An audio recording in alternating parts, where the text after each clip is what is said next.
So mga kabali, tuloy ko na yung pang 87 natin. Bali ito yung pangalawa natin kay kay Robby ni Mapang.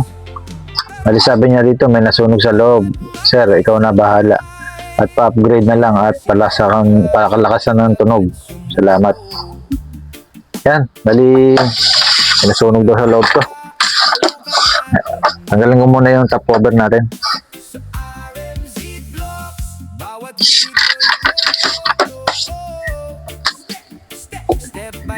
So mga kabali, ito papaliwanag ko lang sa inyo na ito yung pangatlong version ng ng 735 natin. Yan, yun ang itsura niya. May nasunog dito sa sa resistor natin. Bali yung katapat ng MOSFET sira. Yan, bali tanggalin ko na siya sa housing para ma-check ko lahat yung mga may problema. Yan, tanggalin ko lang.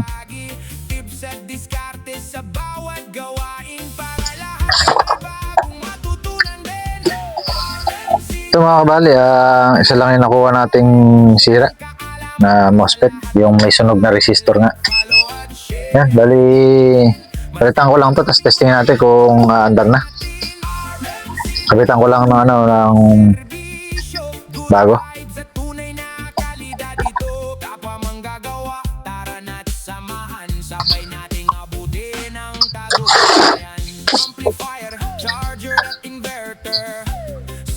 So mga kabali, naikabit ko na yung natin, yung bagong MOSFET natin sa resistor.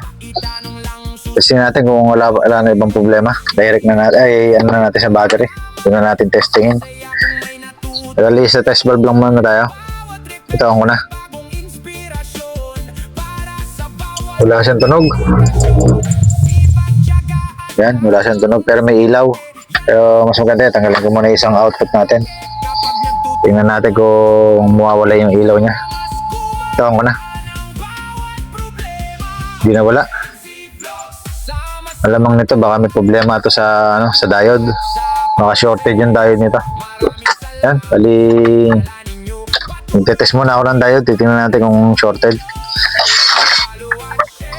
Check ko lang.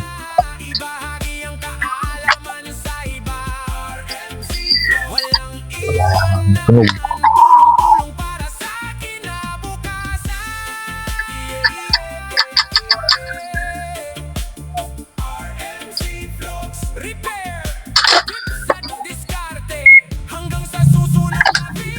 Diode. Check tayo ng diode. Nasaan ba yung diode? Ito, yung dalawang diode natin. Check ko lang kung alin yung baka sakali medyan dito problema. Yan. Yan natin. Ito yung unang diode. Baliktarin ko yung probe. Yan, buo naman. Kabila. Yan. Kabila ulit. Baliktarin natin. Yan, buo naman parehas. Bali, hindi naman doon nagkaroon ng problema. Check ko lang mabuti yung hinang natin. Baka may magkadikit. Yan. Bali, check ko lang mabuti ito. Baka meron magkadikit sa hininang ko.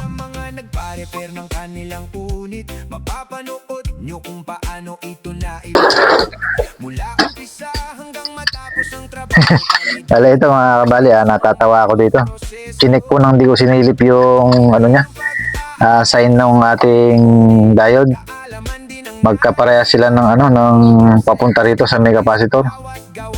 Bali dapat yung isa nakaharap naman dito sa may natin sa tapat ng socket natin na to.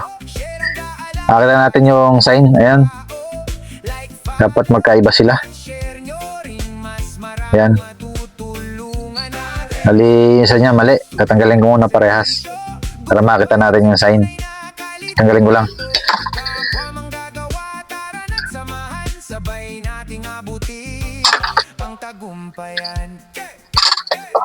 Ito mga kabali, ayan yung sign. Bali yung isa tama. Itong nasa baba. Ito yung mali. Dapat yung sign natin ng ng diode dito nakaharap sa kabila. Magkalihis lang silang dalawa. Yan. Tama ko lang. Kaya pala ganun ng niya. nagkaroon siya ng kuwan sa ano natin. Kahit di naman shorted yung diode natin. Pagka mali, ganun din ang ano, sistemang nangyayari. Magkakaroon tayo ng indicator light na walang tunog, walang papasok na ano rito, na kuryente sa ating ano, capacitor. Kasi binablock na kagad nung ano natin, ng diode. Magkalihisan sila.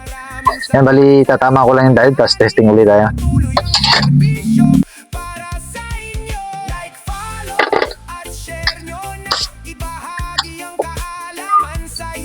So mga bali, ayan, naikabit ko na. Testingin uli natin ang nakaganyan. Tingnan natin kung ganun pa rin yung reaction sa test valve natin. Buti na lang, lagi tayo gumagamit ng test valve. Malaking bagay kasi yun. Kasi parang di rin tayo masiraan ng mga parts. Malamang kaya nasira yung MOSFET natin dito. Baliktad yung kabit ng diode doon. Ayan, bali testing uli natin. On ko na. Yun.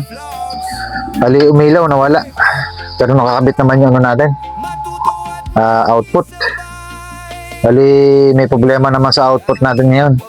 Kung bakit alang tunog. Wala nang tunog na lumabas. At kumpleto naman yung nakakabit. Yan, bali sa secondary na tayo maghanap kasi check na yan, nagkaroon ng pondo yung ano, yung filter capacitor natin. Pakita ko lang. Kasi shortin natin yung yung output nung ano, ng ating yung pin ng ating ano, filter capacitor. Tingnan natin kung may spark. Meron. Ayan. Bali buo yung output natin. Ay, buo naman yung filter capacitor natin. Okay na tayo dun sa ginawa natin sa diode.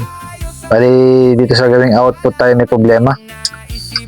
Tanggalin ko lang muna yung ano, yung SCR natin. Tingnan natin kung may problema ba o DB3. Pwedeng PC817. Yun lang muna ang tatlo na yun ang checking ko kung may problema.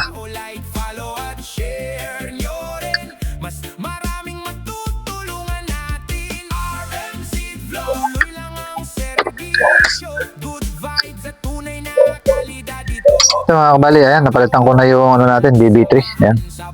Bali, check pa natin ang nakatanggal. Pakita ko sa inyo na shorted talaga siya. Ito. Yan natin, focus na lang tayo sa tester natin.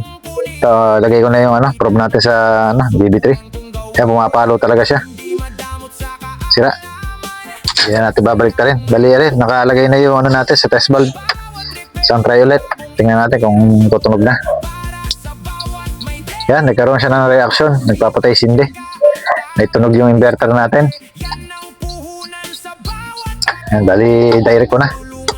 Tingnan natin kung aandar ng diretso. Tawang ko na, naka 1K lang ako. Yan, tumutunog naman na. Medyo mahina lang. Full volume natin. Umaandar naman sa 1K. Check muna natin kung may init. Hindi naman. Try natin. Nakalock pa tayo. Yan. Meron tayong 42 amps. Stable. Yan. 1K. Try natin 2K. Kaya naman 2K. 3. Kaya. 4K natin. Tingnan natin kung maandar. Maandar naman sa 4K. Yan, bali hindi natin pwede pagtagalin masyado. Yan, bali goods naman na yung ano natin, unit. Yan lang, parang nagpapabago-bago tunog. Bali isa ko na rin papalitan dito yung ating lakasan, para siguradong hindi na babalik. Yan, palitan ko yung lakasan, saka mag-upgrade na tayo. Bali naman ang request ni boss, upgrade saka lakasan ng tunog. Sa ano kasi yung kanyang protect 2.2K na, hindi na natin i-adjust yan dahil maandar naman sa 4K para magkaroon siya ng limit hanggang 4K lang. Pagka lumagpas pa ron na mag-ano siya, mag-automatic na siyang shutdown. Yan, bali protect yan. Palitan ko muna yung lakasan, saka yung tingnan natin yung capacitor kung gaano yung capacity pa nito. Yan, bali direct na natin. Ito na natin palitan, tingnan na natin. So, ano ba papalit natin? Pre-reading muna natin yung kanyang capacity pa kung gaano kataas. Yan, nakalagay na. Bali, meron tayong susukat na 0.44 or 0.4. Yan, nakakapulol-pulol na. Bali, tanggalin ko muna yung capacitor. Silipin natin kung gaano siya kataas.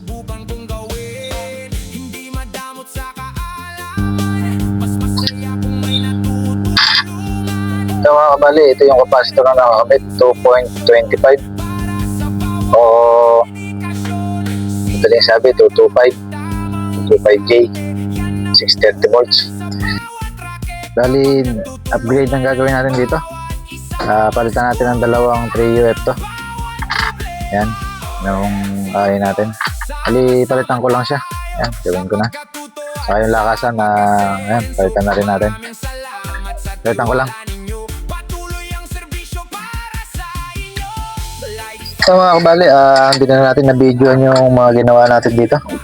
Bali, nagpalit tayo ng lakasan.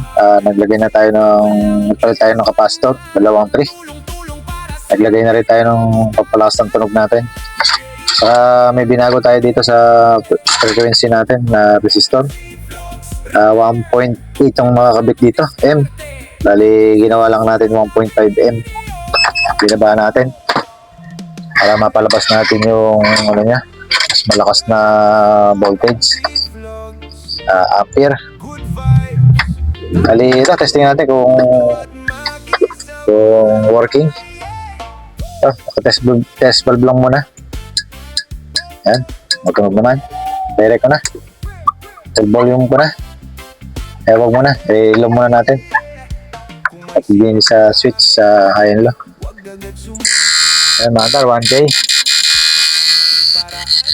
Try muna natin kung kaya yung 2K. Kaya naman, 3K. Kaya, yung 4K. Sa low yan. Bali, try natin i-high lahat. Naka 4K. Tingnan natin kung kakayanin. Tingnan natin ng blower. Ito ako na.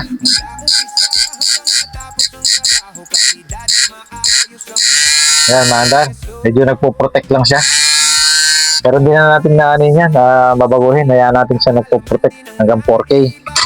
Para kahit na papano, hindi siya andar sa alat. Napitigil na. Bali, po-protect siya. Bali, hanggang 4K lang naman ako lagi sa protect natin. Pagka lumagpas doon, dapat nag-automatic na siya.